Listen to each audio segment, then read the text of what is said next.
இன்றைக்கி நம்ம மாங்காய் ஊறுகாய் எப்படி செய்கிறதுன்னு பார்க்க போகிறோம். 6 மாதம் ஆனாலுமே இந்த மாங்காய் ஊறுகாய் கெட்டு போகாதுங்க. அவ்வளோ ஒரு அருமையான டேஸ்ட்டாக இருக்கும். இந்த மாங்காய் ஊறுகாய் நீங்கள் சூடான சாதத்தில் போட்டு கூட பிரட்டி சாப்பிடலாம். ரொம்பவே டேஸ்ட்டாக இருக்கும். ஹலோ ஃப்ரெண்ட்ஸ், வெல்கம் டு சமையல் டிலைட்.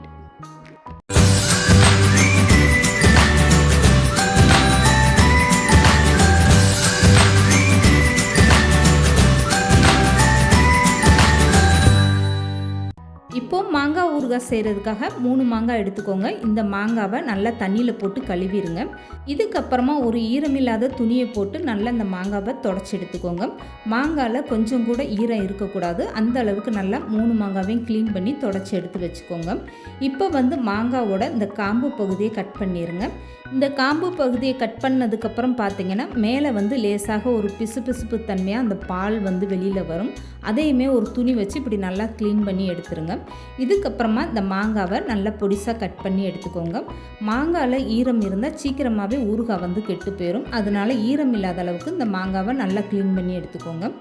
ஊறுகாய் செய்கிறதுக்காக நீங்கள் இந்த மாதிரி நல்ல பெரிய மாங்காவை எடுத்து பயன்படுத்திக்கோங்க. அப்போ தான் ஊறுகாயோட டேஸ்ட் ரொம்ப நல்லாயிருக்கும். இப்போ இந்த மாங்காவை இந்த மாதிரி நல்லா சின்ன சின்ன பீஸாக நீங்கள் கட் பண்ணி எடுத்துக்கோங்க. 3 மாங்காயுமே நான் கட் பண்ணி எடுத்துட்டேன்.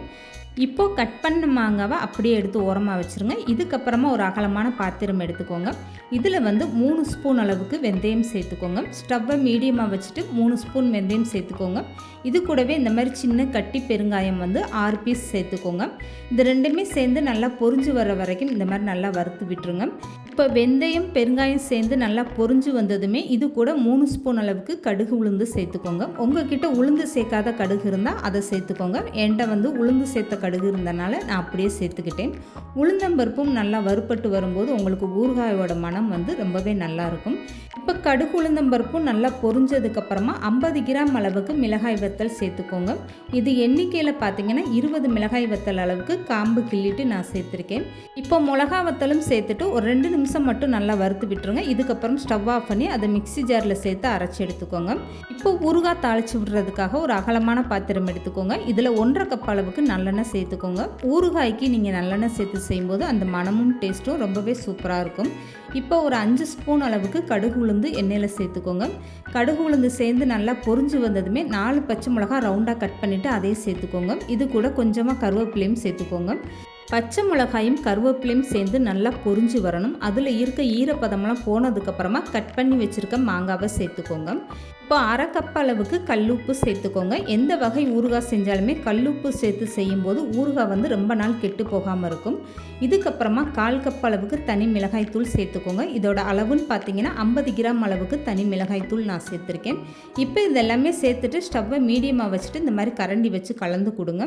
இந்த மாங்காய் ஓரளவுக்கு நல்லா வெந்து வரட்டும். அதுக்கப்புறமா அரைச்சி வச்சுருக்க பொடியெல்லாம் சேர்த்துக்கலாம். இப்போ பாருங்கள், எண்ணெயெல்லாம் நல்லா மேலே பிரிஞ்சு வர ஆரம்பிச்சிருச்சு. இந்த மாங்காய் ஓரளவுக்கு நல்லாவே வெந்துருச்சு. ஊறுகாயில் சேர்த்துருந்த கல்லுப்பெல்லாம் நல்லா கரைஞ்சி எண்ணெய் மேலே பிரிஞ்சு வர ஆரம்பிச்சிருச்சு பாருங்கள். இந்த நேரத்தில் வறுத்து வச்சுருந்த வெந்தயம், கடுகு, பெருங்காயம், மிளகாய் வத்தல் இதெல்லாமே சேர்த்து மிக்சியில் அரைச்சிட்டு அதை அப்படியே சேர்த்துக்கோங்க. இப்போ அரைச்ச பொடி பார்த்திங்கன்னா 1/4 கப் அளவுக்கு வந்திருக்கு. இந்த பொடியை நான் அப்படியே சேர்த்துக்க போகிறேன். இப்போ இதெல்லாமே சேர்த்துட்டு ஸ்டவ்வை மீடியமாக வச்சுட்டு நல்லா இந்த மாதிரி கலந்து கொடுங்க. பொடி ரொம்ப வலுவலுன்னு அரைக்க வேண்டாம். அரைச்ச பொடியை கையில் எடுத்து பார்த்திங்கன்னா லேசாக குருணையாக இருக்கணும். அந்த மாதிரி ஒரு பொடியை நீங்கள் தயார் பண்ணிவிட்டு அதை அப்படியே ஊறுகாயில் சேர்த்துக்கோங்க.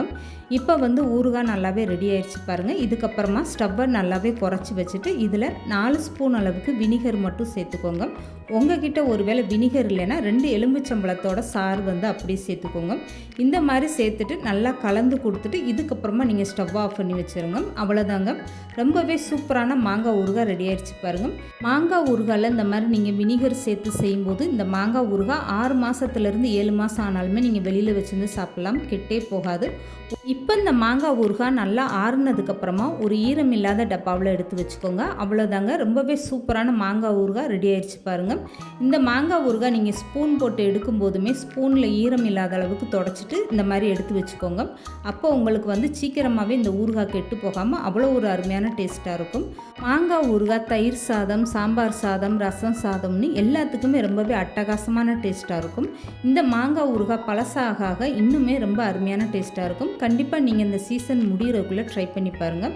இந்த வீடியோ பிடிச்சிருந்தால் லைக் பண்ணுங்கள், ஷேர் பண்ணுங்கள். மறக்காமல் சமையல் டிலைட் சேனலை சப்ஸ்கிரைப் பண்ணுங்கள்.